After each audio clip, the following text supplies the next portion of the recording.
Hey, this is Ken at Capital Advantage Tutoring, and it's my job to get you past the Series 63 exam, the Series 65 exam, and the Series 66. I've done a lot of videos on this stuff. We're going to do stuff on the administrator. This is again for all three exams: the Series 63, the Series 65, and the Series 66 exam. Now we're talking about the administrator. Okay, so what is the administrator? The administrator is the regulator for the state. Each state has their own regulator. It could be the attorney general, it could be a team, it could be a person, whatever. It's their job is to regulate all the security stuff in a given state. Now, what happens is where do they have jurisdiction?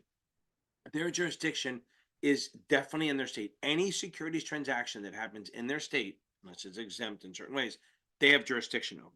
If it left, so if it started in the state or ended in the state, they have jurisdiction and they can do stuff. So jurisdiction just means they can act on it and they can investigate. The question comes down to when they would have jurisdiction. So let's go back a little bit and go to like what is a transaction. So there's two things. There's an offer and a sale. Okay. So they have jurisdiction over offers and sales in a given state, in their own state. So an offer is the attempt. It's like if you put out a newspaper article saying, "Hey, buy this security," which nobody does, or I call you or email you or I text you or I message you and I say this is a good security. I'm making an offer for you to buy shares. That is an offer. So let's go into it. So again, let me add one thing to this. If you have a newspaper, this is interesting. So if you have a newspaper and you put an ad in the newspaper to get people to buy stocks, that's an offer. But there's some things. So it's basically only in the state where it's published. Also, if more than two-thirds, this is always gets people, if more than two-thirds of the readership are outside the state, then it's not an offer even there. So example is like the New York Times. The New York Times is published in New York, really Jersey, but New York. Um, and there's people who read it all over the world. So more than two-thirds of the readers are not in New York. So then it's not even an offer in New York. So that will be exempt from being an offer. And that works down to the whole thing. If somebody buys shares, it's considered unsolicited. You don't have an offer and a sale. Then there are some exemptions to that. But again, an offer is the attempt, the sale is a transaction. Now, let's talk about what wouldn't be an offer. And then we'll go back into what would and wouldn't be. So what's not an offer and a sale? If I give you a gift, right? So if I give you shares like IBM, Costco, Amazon, whatever it is, and I give it to you, just hand it to you. Hey, why would do that? I don't know, but I give you the shares. That's a gift. That's not an offer and a sale. There's no jurisdiction there because nothing happened. Here's where it gets a little crazy. If I give you a gift of what they call an accessible security. So Costco, Amazon, or they're called non-accessible securities. Pretty much every security out there is non-accessible now. An accessible security means they can ask you for more money. In my mind, I think limited partnerships are, but they disagree. But whatever, I have to go with them. So if I give you shares of an accessible security, which means they can ask you for more money, that would be an offer and a sale because they can ask you for more money. Because think about it this way: if I give you shares of IBM, literally, even if it goes to zero, you don't lose anything because you didn't spend anything. But if it's an accessible security, they can ask you to fork over some dough and not be an offer and a sale. Rights and warrants, the exercise of them would be considered an offer and a sale because you're spending money to buy more shares. Okay. What's not? Let's go back and forth. So if I use my shares as a pledge for a loan, that's not an offer and a sale because it's just a pledge putting it behind. Like if I'm going to go buy a boat, I'm going to say, listen, I want to borrow 50 grand. Let me put down my shares as collateral for the loan. That's not an offer to sell. That's what they call bona fide pledge. Now, bona fide, some people say bona fide. I think they're kidding. But bona fide just means real, like a real pledge, like an actual thing. Like when they say acting as a market maker, bona fide market making activities, that means they're acting in their capacity. Just it's real. Let's add in stock dividends, cash dividends, mergers. Those are not considered offers and sales because you stock splits because you're not getting more stuff. You're just taking your shares and splitting them. You're getting more shares, but they're worthless. So there's no advantage. There's nothing in there. Now, when does an offer fall under the jurisdiction of an administrator? When it either originated, directed, or received in a state. Now, I think three states can do it. They're not going to do it on the test, which is fine. So I think, in my interpretation, could be wrong. I'm an idiot. Um, let's start with this one. If I call from New Jersey into California, that is originated in Jersey, directed to California. If they accept it in California, New Jersey and California have jurisdiction Good. And I probably have to be registered in both and the security because that's probably where the person lives. Now, let's say I'm in New Jersey and I call in California, but you're actually in Vegas on a bender, coke-filled rampage, right? And I actually get you there. I call you in Nevada and you accept and you say, yes, I'll buy the shares. Because remember, if they don't say yes, really there's no crime, right? So they don't have jurisdiction. The administrator would not have jurisdiction unless something happened. So you're in Nevada, I call you in California, I get you in Nevada, you say yes. All three states should have jurisdiction. Now, so I think Kaplan disagrees with that, or STC does. But again, I'm reading it. They're never going to do the three-state question. I'm just showing it as an example. Now, if you're in Nevada and you accept it, but you don't live there, they have all three have jurisdiction, but you don't have to I don't have to be registered in Nevada because you're only it's temporary residency, right? If you're not living there, you're just kind of coming through to have a wild weekend, then that's temporary residency. You won't have to be, I won't have to be registered in the state to deal with you, but the security might be. If the security would have to be registered there, I may not. But again, the administrator would have jurisdiction over that trade. And what that means is literally they can issue a cease and desist, they can revoke, they can inspect. So if they think something's wrong, they have the right to inspect even outside their state, right? So they have jurisdiction inside their state. But if you're registered in the state or you did something that touched their state, then they can inspect wherever you are. So they can go outside the state to get stuff that happened inside their state. Does that make sense? I hope it does. If it doesn't, let me know. No, it does. Good. Now, pretty much if you ever see register in a state, they mean registering with the administrator, which is registering with the state. So they can accept it. Usually if for the professionals, agents, broker dealers and stuff, you apply and they can deny you for certain things, but they cannot deny you for lack of experience. They can deny you for lack of knowledge. That's why you're taking the stupid test, right? But they cannot deny you for lack of experience unless it's with other things like lack of knowledge, failure to supervise, some other problem. So they can suspend, deny, revoke, bar you from working. Okay, they can do that, but they can't really sue you. So they don't sue you. You're just subject to civil liability if you do something wrong. So what are some of the reasons they can deny your application? If it's misleading or incomplete, if there's any kind of material omissions, if you don't pay your fees, if you're suspended in another state, it's not were suspended, are suspended. If you've been found to have violated any federal, state, or securities or commodities laws, those would cause you to be denied. Now, another state denying you, a state can use that denial to deny you. Okay. Also, if you want, you can maybe get an exemption or exclusion. But remember something, to be exempt, you have to be eligible to register. So if the administrator is going to grant you an exemption, you have to be eligible to register, like not a problem, not statutory disqualification or anything, to be able to be registered. Now, statutory disqualification is another one. If you've been found guilty of any felony, or a misdemeanor that meets kind of the rules of taking of money, bribery, securities related, ethical stuff, not like a bar fight they don't care about, or DUI. We care about DUIs, but we don't really. If you had those happen in the last 10 years, then they will deny you under statutory disqualification. Can you appeal it? Of course you can, but that as far as where go, you're not getting it. Now it says if the registrant's bankrupt. So if you're insolvent, they can deny you. But here's my thing, and the books try to say you can do it to a person. They say registrant, so they don't really say that an individual isn't covered. But think about this. You as an individual can't actually be bankrupt. You can get bankruptcy protection, but you're still a human being. You're still working. I think if you filed a bankruptcy in the last year or two, they'd probably be hard to get a job, first of all, but not impossible. It'd be disclosed. But if it's a firm and they're insolvent, done, they're not working. And even if their main office is another state, you can deny them or revoke them in your state. If the administrator can absolutely revoke a broker dealer or IA's registration if they find out they're insolvent / bankrupt. They say the registrant, which could mean the individual, so I guess the rule is there.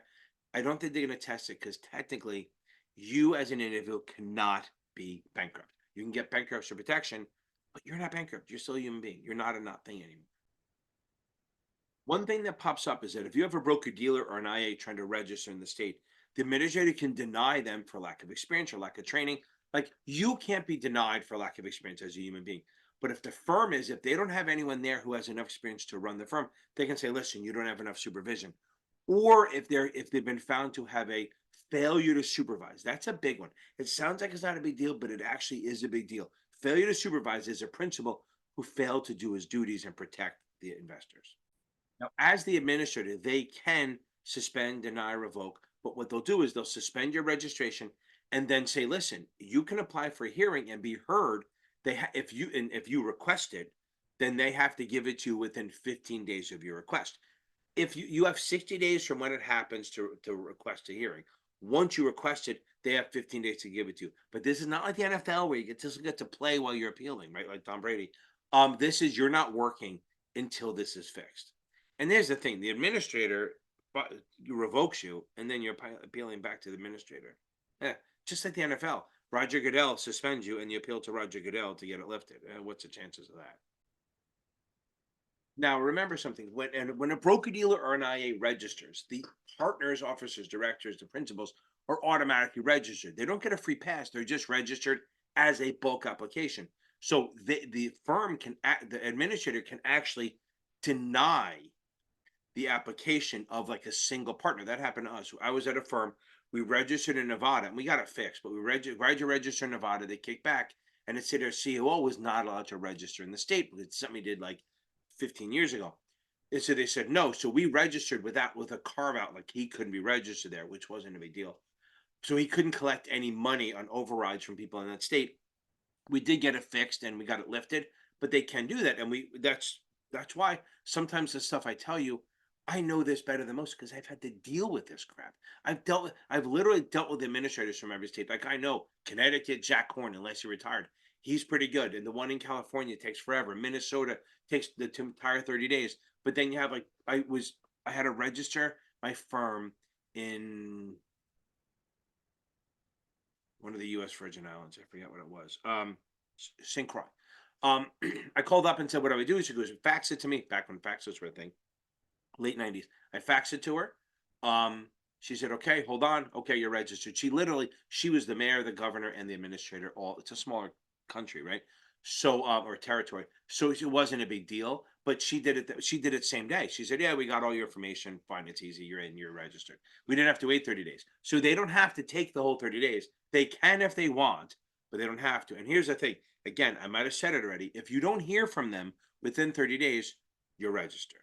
By the way, don't forget to like, subscribe, like, and share this stuff. Now, I say that now because nobody does it anyway. But what's interesting, it says that if you say that, the little things light up. Let me know if it does. It'd be interesting. Now, remember, the administrator has what they call inspectorial powers, where they can inspect your firm and come in and do an exam anytime they want. They don't have to give you warning. There's no warning required, no 24 hours, anytime they want. And they can also issue subpoenas. Remember that. I saw a question on that. They don't need a court order or anything. They can issue subpoenas on their own. What's a subpoena? A subpoena is a request for information, either for you to show up in person or to supply some sort of documentation. That's a subpoena. A subpoena is either a request for information, either you show up and testify, or you send documents that were requested. Now, we can also issue, the administrator can also issue a cease and desist. A cease and desist is basically the administrator demanding that you stop doing. But here's the problem: there's no real bite. There's nothing they can do about it. Okay. So if you say, "Fuck you, Ken doesn't know what he's talking about. I'm going to keep doing it because he has nothing there." That's fine. Then I, as administrator, would then go to the courts and get an injunction. Remember, I can't file an injunction or get and join you, but the court can. So an injunction is basically a order to stop or you're getting in trouble. So I would go to the court, say, "Listen, these guys aren't listed. Those jackass Stewie Cheatham and Howe is not listening to me." I would go to them and say, "I need an injunction." They would decide yes or no, and then they would let us have it. Okay. They would file an injunction. And that means if the broker dealer or IA or agent continues to still work, they're subject to possible contempt of court and jail time. So as administrator, I can't put them in jail. I can't do criminal stuff. I can do, as the administrator, I can do civil and I can refer the criminal to the courts, but I can't do the criminal or injunctions. Big time. Now, there's two other ways to leave the state. There's a withdrawal. You pull out on your own. Leave that alone. They pull out and I keep saying that, but they're withdrawing and a broker dealer would file a BDW or an advisor would file an ADVW, but it'd be a partial because if they're leaving, shutting down their firm, it'll be an ADVW or a BDW. But if they're just leaving a state, one state versus the 20 they're in, It's a partial BDW or a partial ADVW, and an IAR or an agent would be a U5. So if they withdraw out of the state, they can. Like I remember when I was maybe 10 years, no, yeah, 10 years ago, 2003, 2013 or so. The firm we in Ohio had a very strict rule of what an institution is. And if you remember, if you have no office, no retail, you don't have to register, right? No office, no retail, no register. But Ohio's definition of institution was strictly banks and broker dealers, nothing else. So we had a couple of hedge funds in there. We actually had, I think, Pepsi was our client. So they didn't meet the definition of institution, and they had to be registered. And then right around, I think I was there for about a year, right before I left. October, I remember it was October. Ohio changed the rule to say we're expanding it to banks, broker dealers, hedge funds, money managers, big institutions, more than a certain amount of money. So we go, good. So all of our clients are covered. So we did a partial BDW and I did a U5, a partial U5 and a partial BDW, and we went out of the state. That's fine. We just withdrew. We can always go back in. It's not punitive. Like if you get revoked or banned, then you really can't come in unless there's a reason. But if you pull out on your own and you withdraw because there's not a problem, you can always reapply if the need arises. Now, the other thing is a cancellation. That's non-punitive. Remember, cancellation is non-punitive. It's like if we think that you're no longer living or you're not out of business or you're mentally incompetent. And you can appeal that if you say, listen, I'm not dead. You think I'm dead. Like they have to reasonable search for you. If they can't find you, they issue a cancellation, they just shut you down. But again, if you can prove that you're there or come back, it's not punitive, so you're not kicked out. They're just saying, hey, listen, you're not here. Why keep your registration open? Now remember, suspend, deny, revoke are punitive. Cancel and withdrawal are not. Now, some words that may pop up that you're like, I don't know the difference. So a law applies to everyone. So if they have laws, that applies to everyone, even if they're not professionals, like fraud, stuff like that. Anyone who commits fraud is in trouble. A rule is for a defined person. Like we have rules for broker dealers, we have rules for IAs, we have rules for agents and IARs. Those are rules, okay? They're to a specific type of person, not specific. An order is to a specific person, like to you. So an order is like you can't do work anymore, or you are allowed to work, or you can't do this. So so we got laws apply to everyone. Rules are to specific, not so to specific types of person. Broker dealers, IAs, that could apply to all broker dealers, all IAs, stuff like that. An order is specifically to a specific firm or individual. What if you screw up and do something wrong? Well, remember, the administrator can't come after you criminal. They can refer. They can only come after you for civil stuff. Now, if you see the word willful or intentional or fraud, that's criminal. And that's the courts have, the government, the courts would have to take care of that. Now, the penalties for that, first of all, the statute of limitations, which is how long they can come after you for it, is 5 years for criminal. Now, the penalties for each event on criminal is 3 years in jail or a $5,000 fine if it's a state law. If it's federal, it's 5 years in jail or a $10,000 fine. So I call it the 3-5-10 rule. 3-5-10 rule. 3 years and $5,000 or 5 years and $10,000. The shorter one is for the state violations. The higher ones are for the federal. Now remember, if it sounds short, well, 5 years is long.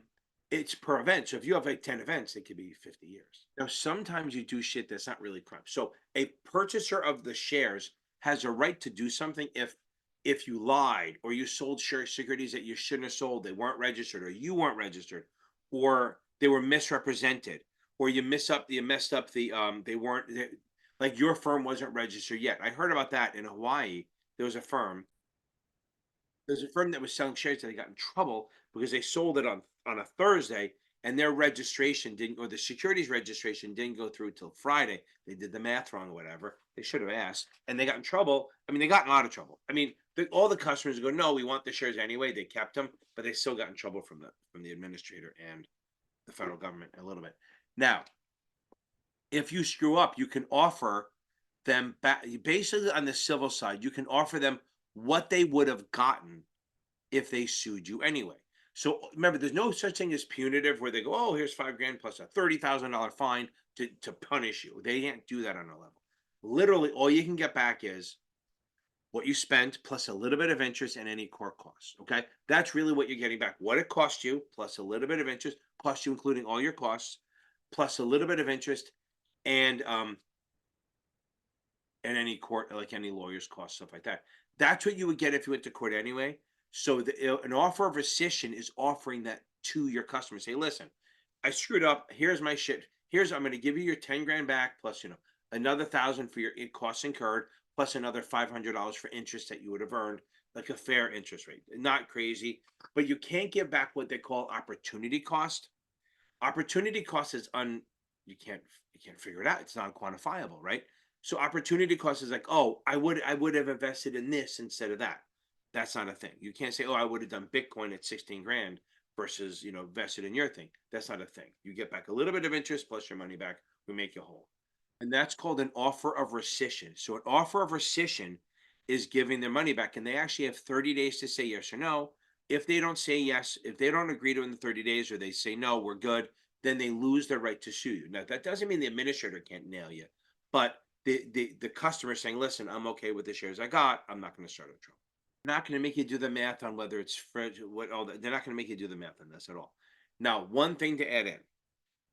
Remember, the statute of limitations for criminal is 5 years. That means they can't come after you for after the 5th year, you're kind of free and clear. So you can just hide for it somewhere. Now, on the civil side, it's a little different. So it's 3 years, but no more than 2 years after discovery. So the max is 3 years. So your statute of limitations is 3 years. So if I screw you over, you have 3 years to come after me. But once you discover it, you only have 2 years. You can't sit on it. So you can't like call me up and say, hey, you screwed me over, and then wait 3 years. Once you call me up and say, hey, Ken, you're a shithead, I don't like what you did, you now have the clock stops goes down to 2 years. And it'll never be more than 3. So if you figure something out in 2 years and 11 months, you only have a month to do it. Or say you find out, say it's 10 years since it happened, but you just found out last month. Doesn't matter, it's too late. It'll never be more than 3 years. So that's a statute of limitations. Statute of limitations for civil is 3 years, but no more than 2 years after you find out discovery. And criminal is always 5 years. By the way, that's why record keeping for broker dealers, right? Record keeping for broker dealers and IAs. Now we can talk about that.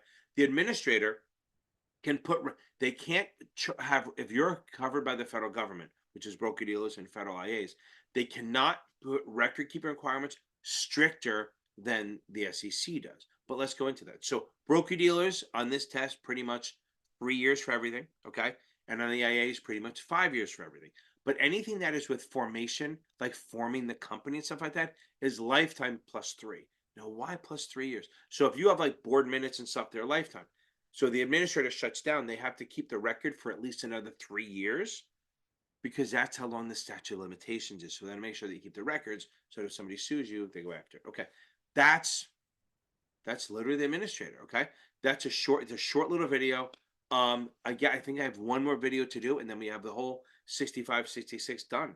And the 63 is pretty much done now. I've covered everything you need to know for the 63, the 65 and 66, maybe one or two more things, and that's it. Okay. You all have a good night. Wash your hands, and may the force be with you.